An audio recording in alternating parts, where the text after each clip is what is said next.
حج کے 5 دن ہیں. آپ پہلے تھوڑی دیر کے لیے جو نا یہ جو حاجیوں پر میں نے دیکھا ہے مینا کے دن جب قریب آنے والے ہوتے ہیں نا تو حاجی گھبرائے مل رہے ہوتے ہیں, کیا ہوگا, خیمے میں کیسے رہیں گے, رش بہت ہوگا, احرام کتنے دن پہننا پڑے گا.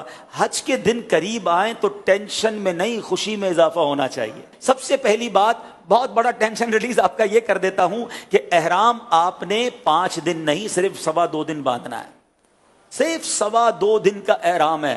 1.5 دن تو پہلے عمرے میں باندھ لیا تھا آپ نے, پھر کائی کی ٹینشن ہے. پہلے میں نے کہہ دیا احرام فرینڈلی ہو جاؤ, اور حج میں میکسیمم 2.5 دن کا احرام ہے, کوئی 5 دن کا احرام نہیں ہے. ٹھیک ہے, تو آدھا ٹینشن تو ویسے ریلیز ہو گیا ہوگا. اب آ جاؤ حج کے 5 دن کیا کیا ہیں. 8 ذوالحجہ, 9 ذوالحجہ, 10 ذوالحجہ, 11 اور 12. ٹھیک ہے, یہ 5 دن حج کے جو اہم مناسک ہیں وہ اس کے اندر ہیں. 8 کو ہم نے کہاں جانا ہے, انشاءاللہ مینا جانا ہے. کہاں جائیں گے؟ ظہر کی نماز سے پہلے مینا پہنچ جائیں, اور 5 نمازیں مینا میں پڑھنی ہیں. ظہر, عصر, مغرب, عشاء اور فجر. فجر پڑھیں گے وہ کون سا دن ہو جائے گا؟ ویری گڈ, کون سا دن ہو جائے گا؟ 9 کا دن. 8 کی ظہر سے لے کر 9 کی فجر تک ہم نے مینا میں رہنا ہے. 5 نمازیں پڑھنا مینا میں سنت ہے. اب 9 کی فجر کے بعد یاد رکھیے گا, حج کا crucial day, most important day of حج, جس کو وقوف عرفہ اور جس کو یہ کہیں کہ وہ رکن اعظم ہے حج کا, اس کے بغیر حج ہی نہیں ہو سکتا, اور وہ ہے عرفات کا دن. اور اب یہ دن آ گیا ہے 9 ذوالحجہ, یہ یوم عرفہ کہلاتا ہے. اب حاجی کو جانا ہے عرفات کے میدان میں. جو 9 ذوالحجہ کا دن ہے وہ پورا دن ہم نے کہاں گزارنا ہے؟ عرفات میں. یہ خاص دن ہے. جیسے ہی ظہر کا وقت شروع ہوگا, سبحان اللہ, ظہر کا وقت شروع ہوا اور جتنے لوگ وہاں پر عرفات میں موجود ہیں احرام کی نیت کے ساتھ, وہ سارے کے سارے حاجی ہو گئے. ہاں, ایک لمحہ بھی کسی نے ظہر کا وقت شروع ہونے کے بعد سے لے کر اگلے دن صبح صادق سے پہلے عرفات میں گزار لیا, وہ حاجی ہو گیا.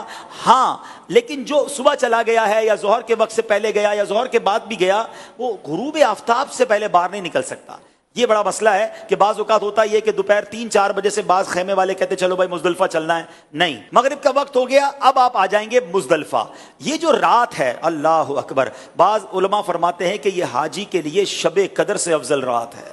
یہ بڑی مبارک رات ہے, دعاؤں کی قبولیت کی رات ہے. پتھریلی زمین پر وہ مزہ آتا ہے جو 5 اسٹار ہوٹل کے بیڈ میں مزہ نہیں آتا. اللہ کی رضا کے لیے لوگ زمین پر پڑے ہوئے ہوتے ہیں. تو بہرحال یہ رات وہاں گزاریں گے. اب آ گیا 10 کی صبح. پاکستان میں 10 تاریخ کو ہم کیا کرتے ہیں؟ قربانی کرتے ہیں نا. حج کا دن ہوتا ہے, عید کا دن ہوتا ہے نا, آج ہی بڑی زبردست عید مناتا ہے. 10 تاریخ کو پہلا کام ہم نے کرنا ہے کہ ہم نے رمی کرنی ہے, ہم نے شیطان کو کنکریاں مارنی ہیں, اس کے بعد قربانی کرنی ہے, اس کے بعد حلق کرنا ہے. یہ 3 کاموں کی ترتیب یاد رکھیے گا. پہلے کیا کرنی ہے؟ رمی کرنی ہے, پھر اس کے بعد قربانی کرنی ہے, اس کے بعد حلق کرنا ہے. آپ احرام سے فارغ ہو گئے. ہاں, احرام تو پورا ہو گیا. ابھی تو 10 تاریخ کی صبح ہی ہوئی ہے, دوپہر ہو جائے گی زیادہ سے زیادہ. 2.5 دن میں آپ احرام سے فارغ. صرف ایک پابندی باقی ہے جو مرد و عورت کے معاملات ہیں, باقی یو آر فری ناؤ. اب اس کے بعد طواف الزیارہ کر لیں تو وہ پابندی بھی ختم ہو جائے گی.